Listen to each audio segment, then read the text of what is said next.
Mengacu prediksi Badan Meteorologi, Klimatologi, dan Geofisika atau BMKG soal potensi cuaca ekstrim yang masih berlanjut, sejumlah perjalanan kereta terdampak akibat banjir.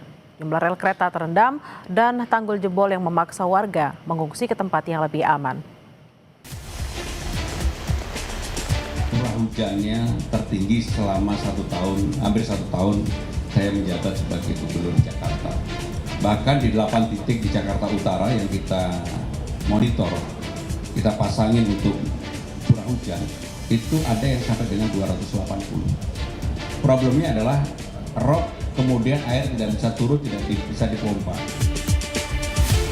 Tanggul penahan air Kali Citarum yang berada di Kampung Bendungan, Desa Pantai Bakti, Kecamatan Muara Gembong, Kabupaten Bekasi, Jawa Barat, jebol pada Selasa dini hari.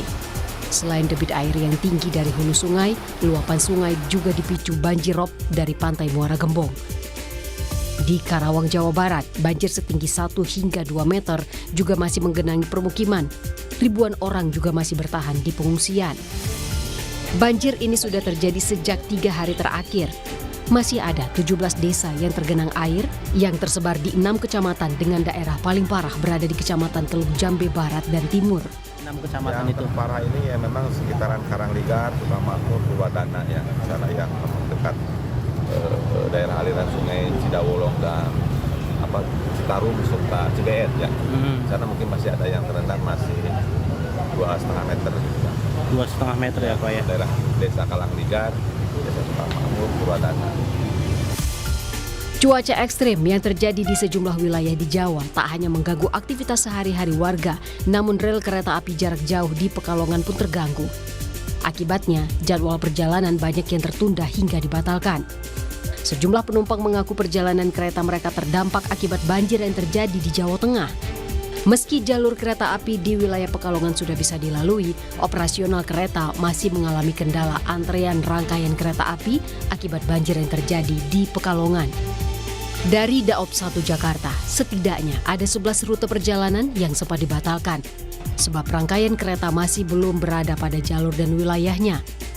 Rute yang dibatalkan ada 2 dari stasiun Gambir dan 9 dari stasiun Pasar Senen Jakarta. Jadi kemarin aku tuh udah berangkatkan ke Tegal hari Jumat. Itu bisa karena kebetulan setahu aku banjirnya tuh di Semarang. Nah tapi pas pulang, itu aku kan baru pulang hari Minggu kan.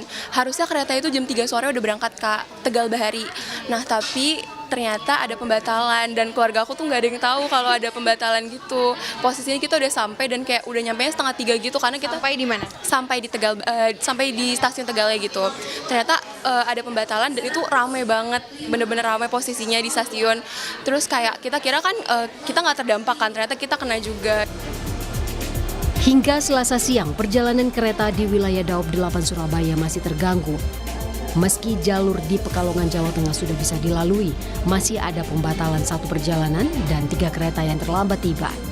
Sebelumnya, dari hari Jumat hingga Senin kemarin, sudah ada 5 jadwal keberangkatan yang dibatalkan di wilayah Daop 8 Surabaya.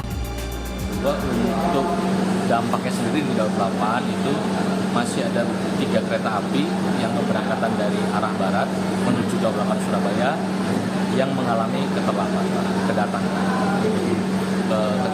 kedatangannya rata-rata di 52 menit. Jadi memang sudah lebih baik dibandingkan 2 hari terakhir yang bisa mencapai lebih dari 400 menit.